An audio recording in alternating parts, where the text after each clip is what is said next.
Hello दोस्तों, स्वागत है आप सभी का फिर से स्टडी सेक्टर में। दोस्तों आज के वीडियो में हम बहुत ही खास इन्फॉर्मेशन के बारे में आपसे बात करेंगे। दोस्तों आज की वीडियो में हम बहुत ज़रूरी जानकारी जानेंगे। जैसे कि आज के वीडियो में हम बात करने जा रहे हैं म्यूचुअल फंड एजेंट या म्यूचुअल फंड डिस्ट्रीब्यूटर कैसे बने और इसके लिए कौन सी परीक्षा पास करनी होगी। हमारे देश में म्यूचुअल फंड एक सबसे लोकप्रिय निवेश साधन बनता जा रहा है। ऐसे में यदि कोई व्यक्ति फाइनेंस की अच्छी जानकारी रखता है तो वह व्यक्ति म्यूचुअल फंड एजेंट बनकर या म्यूचुअल फंड का सलाहकार बनकर इस फील्ड में अपना करियर बना सकता है। तो आइए जानते हैं म्यूचुअल फंड एडवाइजर बनने के लिए क्या योग्यताएं होनी चाहिए और कौन सी परीक्षा इसमें पास करनी होती है। अगर आप इस चैनल पर नए हैं तो इसे सब्सक्राइब करें, साथ ही नोटिफिकेशन बेल को दबाए बिना कहीं ना जाएं। दोस्तों सबसे पहले बात करते हैं कि म्यूचुअल फंड एजेंट कैसे बने। How to become a mutual fund agent. Bharat में म्यूचुअल फंड में निवेश बहुत तेज़ी से लोगों के बीच लोकप्रिय हो रहा है। ऐसे में अगर आप एक म्यूचुअल फंड एजेंट बनना चाहते हैं तो पूरी लगन और मेहनत से लोगों को सही म्यूचुअल फंड का चुनाव करने में उनकी मदद कर सकते हैं। ये आपके लिए एक बहुत अच्छा करियर साबित हो जाएगा।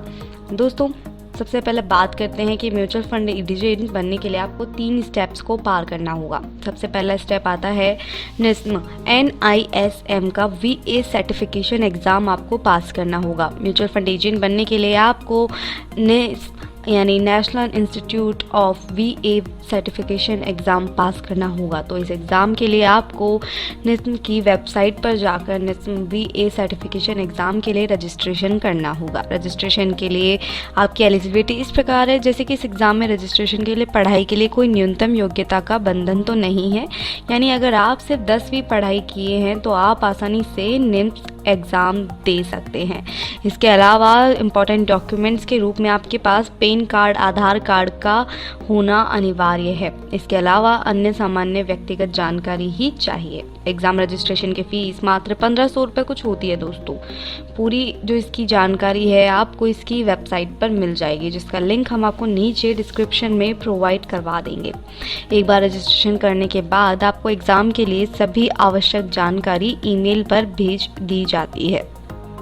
इसमें दूसरा स्टेप आता है ARN नंबर प्राप्त करना। ARN का फुल फॉर्म होता है AMFI रजिस्ट्रेशन नंबर और यहाँ पर AMFI का मतलब है association of mutual fund in India. ARN number को आप सामान्य भाषा में म्यूचुअल फंड एजेंट का एजेंट कोड भी कह सकते हैं। ARN नंबर के साथ आपको एक EUIN यानी कि एम्प्लॉय यूनिक आइडेंटिफिकेशन नंबर भी प्राप्त होता है। और एक बार जब आपको URN और EUIN नंबर मिल जाते हैं तो इसका मतलब ये है कि आप म्यूचुअल फंड एजेंट बन चुके हैं और एक एजेंट के तौर पर म्यूचुअल फंड बेचने के और उससे कमीशन लाभ पाने के आप म्यूचुअल फंड बनने के लिए एक स्टेप और है जो आपको फॉलो करनी होगी। तीसरा स्टेप यह आता है कि म्यूचुअल फंड हाउस AMC के साथ आपको कॉन्ट्रैक्ट करना होगा। जैसे कि आप जानते हैं कि अलग अलग बहुत सारे म्यूचुअल फंड हाउसेस और उनके अलग अलग बहुत सारे म्यूचुअल फंड स्कीम्स बाज़ार में उपलब्ध है। अब ऐसे में आप जो भी म्यूचुअल फंड स्कीम बेचना चाहते हो तो आपको उस म्यूचुअल फंड के फंड हाउस के से बात करनी होगी। म्यूचुअल फंड हाउस के साथ आपको एक कॉन्ट्रैक्ट या एग्रीमेंट करना होगा और इस एग्रीमेंट या कॉन्ट्रैक्ट के अनुसार ही आपको उस फंड हाउस के द्वारा आपके द्वारा बेचे गए म्यूचुअल फंड स्कीम पर कमीशन और अन्य लाभ मिलेगा। तो इस तरह आप फाइनली एक म्यूचुअल फंड एजेंट बन जाते हैं। ये सब आपको बता दिया है मैंने कि एक म्यूचुअल फंड एजेंट कितने अच्छे तरीके से काम करता है और क्या आप उससे कैसे आप एक एजेंट बन सकते हैं। क्योंकि सिर्फ एक एजेंट बन जाना आपकी सफलता को तय नहीं करता है। सफलता आपकी तब तय होती है जब आप कितना अच्छा वर्क कर रहे हैं, बेहतर काम करेंगे तो आप एक अच्छे एजेंट बन सकते हैं। अब दिमाग में ये सवाल आता है कि अगर हम म्यूचुअल फंड एजेंट बन जाते हैं तो इससे हमारा फ़ायदा क्या होगा। आ रहा है ना ये सवाल आपके दिमाग में कि अगर मैं बन भी गया या बन भी गई म्यूचुअल फंड एजेंट, मैंने सारे एग्ज़ाम्स पास कर लिए और अगर मैं सक्सेसफुल नहीं हुई या कुछ अच्छा मैंने अचीव नहीं किया, लेकिन इसके फ़ायदे मुझे क्या मिल सकते हैं इन्वेस्ट करने से पहले। तो दोस्तों आपके पास इसके लिए एक अतिरिक्त इनकम का विकल्प हो जाएगा। लेकिन जैसे कह सकते हैं ना कि एज अ पार्ट टाइम, तो आप इस काम को एज अ पार्ट टाइम भी कर सकते हैं, जिससे आपकी एक्सटर्नल सोर्सेज हो जाएंगे इनकम के। आप कमीशन के रूप में पैसिव इनकम कमा सकते हैं। म्यूचुअल फंड एजेंट के तौर पर अकेले फुल टाइम या पार्ट टाइम भी कर सकते हैं। आप जितना बेहतर और जितना अधिक काम करते हैं उतना अधिक आपको लाभ मिलने की उम्मीद होती है। आप लोगों को ज़रूरत के अनुसार म्यूचुअल फंड बेचने, उससे कमीशन कमाने की बजाय बिजनेस शुरू कर सकते हैं।